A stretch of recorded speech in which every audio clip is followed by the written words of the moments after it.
नों खुलुमबाय आं जोंनि 21 नं सालबारि कमस्थियाव थानाय जोंनि रुफाफुलि VCDC नि आन्डारनि खलियागुरि गामियाव मैया मोनसे जाथाय जालांदों। बे जाथाया जाहैबाय BPF हानजानिफ्राय जोंनि खलियागुरि गामिखौ गासै रायजो राजाखौ BPF हानजायाव जगदान दं होननानै जोंनिनो मानगोनां बिथां दिगन्त गयारिया फेसबुकनि दारै ससियेल मिडियायाव गामिसेनो होनायखौ जों रायजो राजाफोरा गामियैनो हेफाजाब होदों होननानै जोंनि रायजो राजाफोरा गासैबो ससियेल मिडियायाव नुदों। बे नुथायखौ नुनानै जोंनाव ओरैबायदि मोनसे दुखुनांथाव जादों आरो आं बेखौनो दुखु फोरमायदों। नाथाय जों खलियागुरि गामिनि गासै रायजो राजाफोरा जे BPF हानजायावदि गासैबो दं बि नङा आरो BPF हानजायावदि गासैबो सापर्ट दं बे नङा। जोङो जोंनि बे खलियागुरि गामियाव UPPL हानजायावबो गोबाङानो सापर्ट दं आरो गासैबो सापर्ट दं होननानै बिथां दिगन्त गयारिया फेसबुकनि दारै ससियेल मिडियायाव होनायखौ गासैबो जोंनि खलियागुरि गामिनि UPPL हानजायाव जायबिलाक सोमोन्दो दं बा हेफाजाब दं बिथांमोना हाजासे खुद्रिनाय फैदों। बेखौनो लानानै दिनै जों दिनैनि बे प्रेस मिटनि दारै जोंबो बेखौनो फोरमायनो सानदों आरो बेखौनो जों मिन्थिहोनो सानदों जे UPPL हानजायाव जोंनि खलियागुरि गामियाव गोबाङानो सापर्ट दं आरो मथा-मथि जोंनि खलियागुरि गामियाव टटेल 79 सो न'खर दं। बेनि गेजेराव मथा-मथि जोंनावबो 70% बा 80%आनो बेयाव सापर्ट दं। जाहाथे बेबायदि जोंनि गासैखौबो रायजोखौनो दंजोबो होननाया एसे इनाय जादों। जाहाथे बेबायदि खालामा, मानो होनबा राजनितियाव बयहाबो मोनथाय दङ, गावबागाव सबाबो मोनथाय दङ।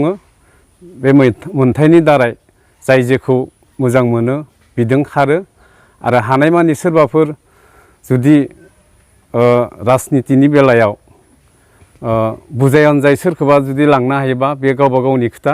मानो होनबा बयहाबो गणतन्त्र माबायाव मोनथाय दङ। मैया BPFनि मेम्बारा आंखौ जेनेबा BPF पार्टिखौ फट' थिखांगोन होननानै लिंदो आरो ओमफ्राय लिंनाय जाहोनाव आं थांदोंमोन। ओमफ्राय इदि जेनेबा आङो इदि फट' थिखांनानै फेसबुकाव एगारगोन नामा मिथियामोन आरो आंथ' UPPL आवसो दोङो। ओमफ्राय आं इदि BPFआव माबागोन होननानै सानाखैमोन आरो। खैलामारिनि रायजोफोरा UPPL आव बांसिन दङ, BPF आव खम दङ।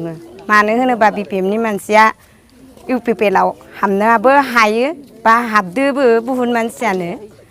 ओमफ्राय BPF आव बुहुत खमानो आरो जोंनि दा UPPL आव बुहुत महिला बा जोंनि पुरुषफोर बा उन्दै लाइमोन भटआव उथिनायफोर इफोरबो माने जोंनि UPPL आव सापर्ट दं आरोखि।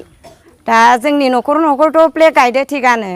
जोंनाव थारमाने BPFनि लिडारा BPFनि मेम्बार दङ, BPFनि लिडार दङ। इफोर थारमाने जोंनावबो सोंदावाखै, न'खरबो सोंदावाखै। बिसोर गावसोरनि गोसो मथै इखौ गावबा गाव बोखारना लाबाबो मा जागोन बा इखौ मिथिया आरो होननानै खाफाखानि आन्दारखि जोंनि UPPL आव थानायफोरा BPFनि लिडारखौ दा आरो गावबा गावनि न'आव थुबा जों मोजां मोनगौमोन। जोंनि UPPLनि नांगोलाव थुनायखौ जों बया मोनदो आरोखि। खलियागुरि गामिनि गामियाव मैया मोनसे जाथाय जानानै थाङो। मैया BPF हानजानिफोरा जोंनि जिथु गामियाव मोनसे माबा जानानै थाङो। इयाव गासिबो गामिखौ माने इसोरो बदनाम खालामदों। गासिबो खलियागुरि गामिनि रायजो राजाफोरा BPF हानजायावनो जगदान जाबाय, BPF हानजायावनो फैजोब्बाय होननानै गामिखौ मानसि फोस्रावदों। बे फोस्रावनायफोरा नंखाय मिसा खोन्था बुंदों। गासिबो जिथु BPF हानजायाव गैया, जोंनि जिथु UPPL हानजायाव दङ। जोंनि जिथु गामियाव 100आव मथथे 70-85% UPPL हानजायाव दङ। BPF हानजायाव जुदि 25 बा 20% दङ नाथाय मैया मोनसे माबायाव आं एसे गोरोन्थि मोनदो बेबायदि फेस मिडियायाव होलायनो नाङामोन बिसोरो इनि सिगां सानसे सिगां बिसोरो नसे गिरासिनाव एसे खाना जादो खाना जानानै मा रायलायनानै बिसोरो मैयायो गावसोरो माने इदिखौ होना होबाय बे गामिखौ बिसोर माने एसे माने बानसावनामोन आरो गतिके जोङो दिनै रायजो राजाफोरा दिनै बिनि कारनावनो दिनै फैनानै जोङो बिखौ खुद्रायदोङो माने जोङो 100आव 85%आ जोंनि माने इउपिपिएल हानजायाव दं आरो न'खर फ्लेग गायदो बि फ्लेग गायनाया रावनावबो न'खराव सोङाखै गावसोरनि गोसो बायसिन बिसोर गायलांदोङो बिबायदि न'खर फ्लेग बायनायनि खुनु माबा गैया मोनथाय गैया अधिकार गैया जितु बबावबा कारेन्ट खुन्थाफोराव बबावबा खाना गालांनाया बेलेग बा सोरबा BPF हानजानि नांलाफोराव थुना गालांनाया गावसोरनि मोनसे बेलेग जायो खिन्थु दा जोंनि जितु गासिबनिबो न'खराव फ्लेग थुनाय जों नुबोदों बेफोरखौ जोङो बुंदोंमोन थुनो नाङा होननानै नाथाय बिसोर माने गावसोरनि माबायाव थुना होदों दा जोंथ' आवगाय दंमोन BPFआव दा BPFआव गथाय मानसिया दा जोङो दिनै रायजो राजा जानानै जों गथायबो BPFआव थागोन होननानै इयाव बा फिरबिला थुनानै बा आमखायाबो थांथारगोन होननानै थुनाया इयो निस्सय आंनि मथेबा इयो माबा जाया जार जि खुसि दिनै आङो मायावबो थांनो हागौ दिनै इयाव प्रत्येक घरे इफोरबायदि माबा थुनायनि माबा गैया खिन्थु ओरैहाय मोनसे खोथा आं दिनै BPFखौ गारनानैबो आं बेलेगाव थांनो हागौ এই गतिके आंनो जि आवगाय फुरा खामानिखौ मावनो